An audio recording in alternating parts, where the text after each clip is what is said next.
Tempo da Quaresma, quinta semana, sábado, 39. A prisão de Jesus. 1. A traição de Judas. Perseverança no caminho que Deus estabeleceu para cada um. A fidelidade diária nas coisas pequenas. 2. O pecado na vida do cristão. Retornar ao Senhor mediante a contrição e com esperança. 3. A fuga dos discípulos. Necessidade da oração. 1. Terminada a sua oração no horto de Getsêmani, o Senhor levantou-se e despertou uma vez mais os discípulos, que dormiam de cansaço e de tristeza. Levantai-vos, vamos, diz-lhes. Eis que chega aquele que vai entregar-me. Jesus ainda falava quando chegou Judas, um dos 12, e com ele uma multidão de gente armada de espadas e vara-paus. Consuma-se a traição com um sinal de amizade. Aproximou-se de Jesus e disse-lhe: Salve, mestre, e beijou-o. Custa a crer que um homem que privara tanto com Cristo pudesse ser capaz de entregá-lo. Que foi que aconteceu na alma de Judas? Presenciara muitos milagres, conhecera de perto a bondade do coração do Senhor para com todos, sentira-se atraído pela sua palavra e, sobretudo, experimentara a predileção de Jesus, chegando a ser um dos 12 mais íntimos. Fora escolhido e chamado pelo próprio Cristo para ser apóstolo. Quando, depois da ascensão, for preciso preencher a sua vaga, Pedro recordará que ele era um dos nossos e que teve parte no nosso ministério. Também ele fora enviado a pregar e vira o fruto copioso do seu apostolado. Talvez tivesse feito milagres como os outros apóstolos e teria mantido diálogos íntimos e pessoais com o Mestre, como os outros. O que aconteceu na sua alma para que entregasse o Senhor por 30 moedas de prata? A traição desta noite deve ter tido por trás uma longa história. Judas devia encontrar-se longe de Cristo já desde muito tempo antes, embora continuasse na sua companhia. Nada se passaria exteriormente, mas os seus pensamentos deviam andar longe. A fenda aberta na sua fé e na sua vocação, a ruptura com o Mestre, produz-se provavelmente pouco a pouco, por uma cadeia de transigências em coisas cada vez mais importantes.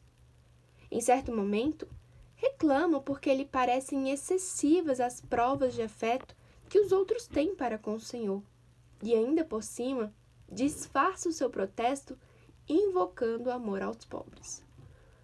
Mas São João diz qual foi a verdadeira razão. Era ladrão, e como tinha a bolsa, furtava o que nela lançava. Permitiu que o seu amor por Cristo se fosse esfriando, e então ficou num mero seguimento externo. A sua vida de entrega amorosa a Deus converteu-se numa farsa. Mais de uma vez deve ter considerado que teria sido muito melhor se não tivesse seguido o Senhor. Agora, já não se lembra dos milagres, das curas, dos seus momentos felizes ao lado do Mestre, da sua amizade com os apóstolos. Agora é um homem desorientado, descentrado, capaz de cometer deliberadamente a loucura a que acaba de entregar-se. O ato que agora se consuma foi precedido por infidelidades e faltas de lealdade cada vez maiores. Este é o resultado último de um longo processo interior. Por contraste, a perseverança é a fidelidade diária nas pequenas coisas, apoiada na humildade de recomeçar quando por fragilidade tem havido algum extravio. Uma casa não desaba por um momento momentâneo. Na maioria dos casos, esse desastre é consequência de um antigo defeito de construção. Mas, por vezes, o que motiva a penetração da água é o prolongado desleixo dos moradores. A princípio, a água infiltra-se gota a gota e vai insensivelmente roendo o madeirame e apodrecendo a armação. Com o decorrer do tempo, o pequeno orifício vai ganhando proporções cada vez maiores, ocasionando fendas e desmoronamentos consideráveis. Por fim, a chuva penetra na casa como um rio caudaloso. Perseverar é responder positivamente às pequenas e constantes chamadas que o Senhor faz ao longo de uma vida, ainda que não faltem obstáculos e dificuldades, e às vezes erros isolados, covardias e derrotas. Enquanto contemplamos essas cenas da paixão, examinemos como tem sido nos seus pequenos detalhes a nossa fidelidade à vocação de cristãos. Insinua-se em algum aspecto como que uma vida dupla? Sou fiel aos deveres do meu estado? Cuido de manter um relacionamento sincero com o Senhor? Evito o aburguesamento e o apego aos bens materiais, as 30 moedas de prata? 2. O Senhor não perdeu a ocasião de fazer o bem a quem lhe fazia mal.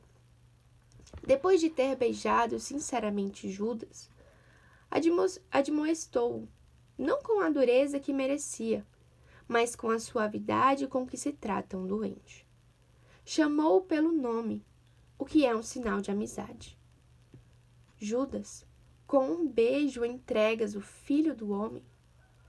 Com manifestações de paz, faz-me guerra? E para levá-lo a reconhecer a sua culpa, fez-lhe ainda outra pergunta cheia de amor. Amigo, com que propósito vieste? Amigo, é maior a injúria que me fazes, porque foste amigo. E por isso dói mais o mal que me fazes. Se o ultraje viesse de um inimigo, eu o teria suportado. Mas eras tu, meu companheiro, meu amigo íntimo, a quem me ligava amável companhia. Tu que foste amigo e devias continuar a sê-lo. Por mim, podes sê-lo novamente. Eu estou disposto a sê-lo de ti. Amigo, ainda que não me queiras, eu te quero. Amigo, por que fizeste isto? Com que propósito vieste? A traição consuma-se no cristão pelo pecado mortal. Qualquer pecado, mesmo venial, está íntima e misteriosamente relacionado com a paixão do Senhor. A nossa vida ou é uma afirmação ou é uma negação de Cristo. Mas Ele está disposto a readmitir-nos sempre na sua amizade, mesmo depois das maiores infâmias que possamos cometer. Judas recusou a mão que o Senhor lhe estendia. A sua vida sem Jesus ficou desconjuntada e sem sentido. Depois de entregá-lo, Judas deve ter seguido com profundo desassossego o desenrolar do processo contra Jesus. Em que acabaria tudo aquilo? Não demoraria a saber que os príncipes dos sacerdotes tinham decidido a morte do Senhor. Talvez não imaginasse que o desfecho pudesse ser tão grave. Talvez tivesse visto o mestre maltratado. O que sabemos com certeza é que, vendo o sentenciado, tomou-se de remorsos e foi devolver as 30 moedas de prata. Arrependeu-se da sua loucura, mas faltou-lhe a virtude da esperança, de que poderia conseguir o perdão, e a humildade para voltar a Cristo. Poderia ter sido um dos 12 fundamentos da igreja, apesar da sua enorme culpa, se tivesse pedido perdão a Deus. O Senhor espera-nos, apesar dos nossos pecados e falhas. Espera-nos na oração confiante e na confissão. Aquele que antes a culpa nos proibiu de pecar, uma vez que a cometemos, não cessa de nós esperar para conceder-nos o perdão. Vede que nos chama precisamente aquele que nós desprezamos. Afastamo-nos dele, mas ele não se afasta de nós. Por muito grandes que sejam os nossos pecados, o Senhor espera-nos sempre para nos perdoar e conta com a fraqueza humana, com os defeitos e os erros. Está sempre disposto a chamar-nos amigos, a dar-nos as graças necessárias para continuarmos em frente.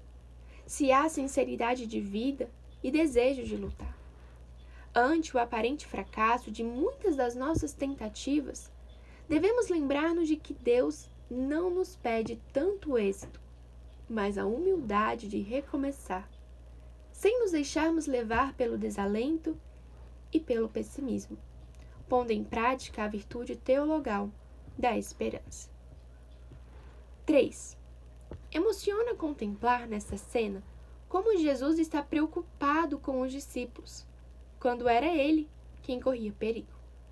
Se é, pois, a mim que buscais, diz aos que o acompanhavam, Judas, deixai ir estes. O Senhor cuida dos seus. Prenderam-no então e conduziram-no à casa do príncipe dos sacerdotes. São João diz que o ataram e fizeram-no certamente sem a menor consideração. Fizeram com violência.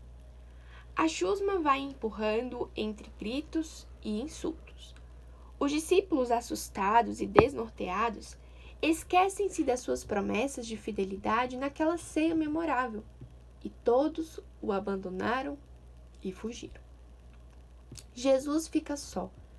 Os discípulos foram desaparecendo um após outro. O Senhor foi flagelado e ninguém o ajudou. Foi cuspido e ninguém o amparou. Foi coroado de espinhos e ninguém o protegeu. Foi crucificado e ninguém o desprendeu. Encontra-se só diante de todos os pecados e baixezas de todos os tempos. Ali estavam também os nossos. Pedro seguiu o Senhor de longe. E como ele mesmo deve ter compreendido logo depois das suas negações, não se pode seguir Jesus de longe. Também nós o sabemos. Ou se segue o Senhor de perto, ou se acaba por negá-lo. É suficiente mudar um advérbio na pequena frase do Evangelho para descobrir a origem das nossas deserções, quedas graves ou faltas ligeiras, relaxamentos passageiros ou longos períodos de tibieza. Nós seguimos-lo de longe. A humanidade segue o Senhor com uma lentidão exasperante, porque há muitos cristãos que apenas o seguem de longe, de muito longe. Mas agora, asseguramos-lhe que queremos segui-lo de perto. Queremos permanecer com ele, não deixá-lo sozinho, mesmo nos momentos e nos ambientes em que não seja popular declarar-se seu discípulo.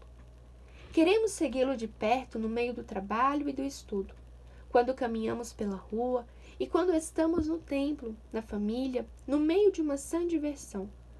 Mas sabemos que por nós mesmos nada podemos. Com a nossa oração diária, sim podemos.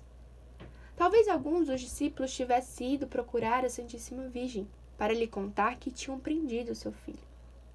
E ela, apesar da sua imensa dor, transmitir-lhe-ia paz naquelas horas amargas.